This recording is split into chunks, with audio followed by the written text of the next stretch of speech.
Estamos en 2020, es un año triste, es un año raro, pero es también el año en el que recordamos el centenario del nacimiento de Miguel Delibes y el 10º aniversario de su muerte. Y creo que la ocasión nos pide que volvamos a uno de sus libros menos conocidos, un libro titulado Un mundo que agoniza, que tiene una actualidad realmente iluminadora. Miguel Delibes fue elegido académico de la Real Academia Española para ocupar la silla E minúscula el 1 de febrero de 1973.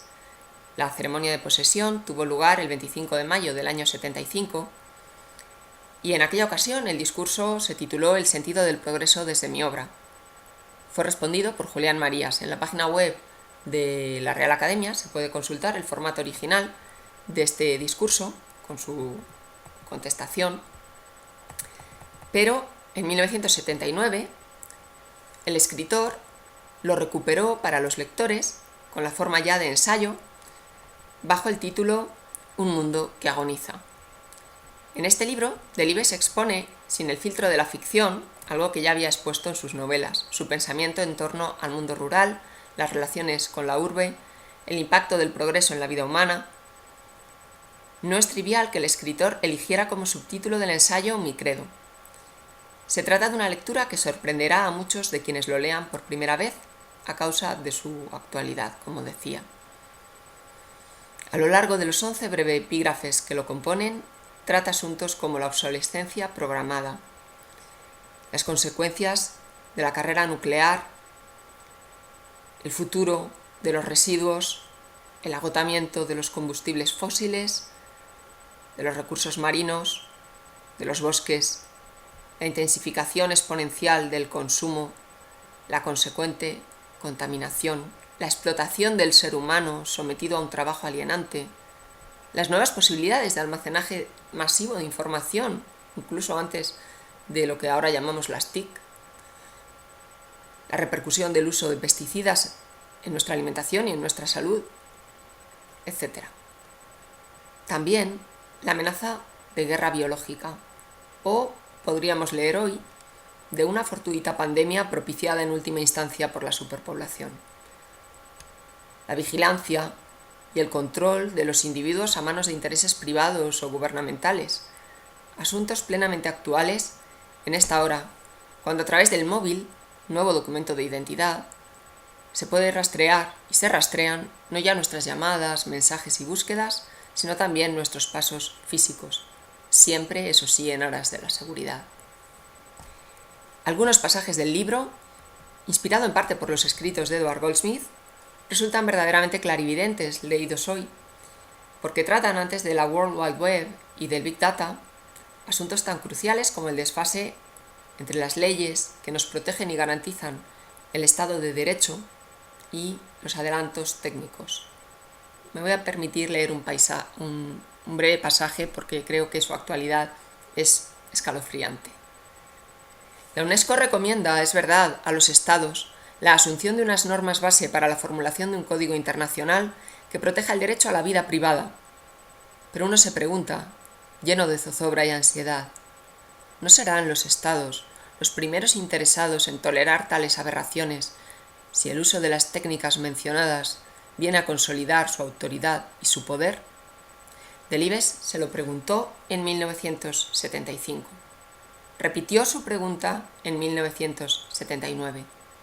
Hoy, en pleno 2020, centenario de su nacimiento y 10º aniversario de su muerte, año que para todos será de recuerdo aciago, es más urgente que nunca que nos lo preguntemos. El tema transversal de Un mundo que agoniza es la alienación a la que el supuesto progreso ha sometido a la naturaleza y el efecto rebote que esa misma naturaleza trae consigo al negarse a ser dominada o modificada. Frente a ese nefasto progreso tecnológico, urbano, capitalista, se pone agonizante una vida natural del habitante rural, el campesino, agricultor, ganadero, apicultor, pequeño tendero, cuyo trabajo, en cambio, coopera con la naturaleza en lugar de explotarla. una vida a la medida del ser humano, como quería el ideal clásico griego y latino sobre el que se cimenta Europa. Cuando extraviamos el camino, Delibes identifica esa pérdida con un proceso que se completa en el siglo XX y del que sus personajes son a la vez víctimas y testigos. Su dictamen es muy duro. Hemos matado la cultura campesina, pero no la hemos sustituido por nada, al menos por nada noble. El propio escritor advierte varias veces a lo largo del ensayo que su postura puede ser tachada de conservadora, de reaccionaria, y no parece tener demasiado interés por defenderse de esas acusaciones. Creo que de alguna manera, quien solo vea eso al leer el ensayo, ha entendido poco. Son, es verdad, las palabras de un pesimista. Caben, es cierto, matizaciones. Hay una cierta idealización del campesino como homo naturalis. Hay una identificación entre progreso, alienación y ciudad que se podría discutir. A los más posmodernos les estorbarán el tono agorero, la fobia al futuro, la aparente falta de perspectiva para comprender que también en otras épocas el hombre ha sentido que el fin del mundo estaba a la vuelta de la esquina. Todo progreso es decadencia. ¿Cómo puede ser eso? ¿Estamos acaso peor que en el medievo o en el neolítico? Yo misma, cuando en otras ocasiones leí este ensayo, confieso que sonreí como ante esas películas de ciencia ficción, un poco antiguas, un poco pasadas de moda, que desplegaban ante nuestros ojos futuros distópicos que me parecían un poco naif. Estos días pasados, sin embargo, al releerlo, confieso que no se me ha escapado ni media sonrisa. Las cuestiones que Delibes plantea son más incómodas que nunca, y por eso mismo es más urgente que nunca volver a leerlo y estar alertas ante lo que él señala. Leerlo, además, creo, en un contexto más amplio que el que habitualmente hemos manejado para leer esta obra.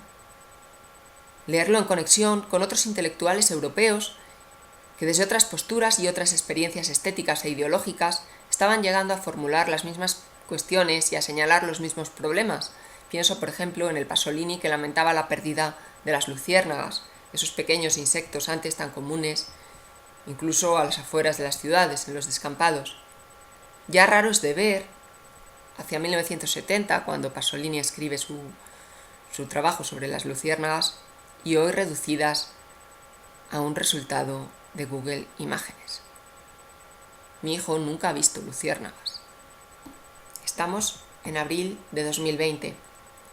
Nos azota una pandemia causada, al parecer, por el continuado y excesivamente estrecho contacto entre diferentes especies animales, que a su vez está causado probablemente por la necesidad de alimentar a una población hipertrofiada. No es buen momento para casi nada, pero quizás sí lo sea, para leer las páginas de un mundo que agoniza. Si hay o no hay esperanza, es cosa que debe decidir en conciencia cada lector. Gracias.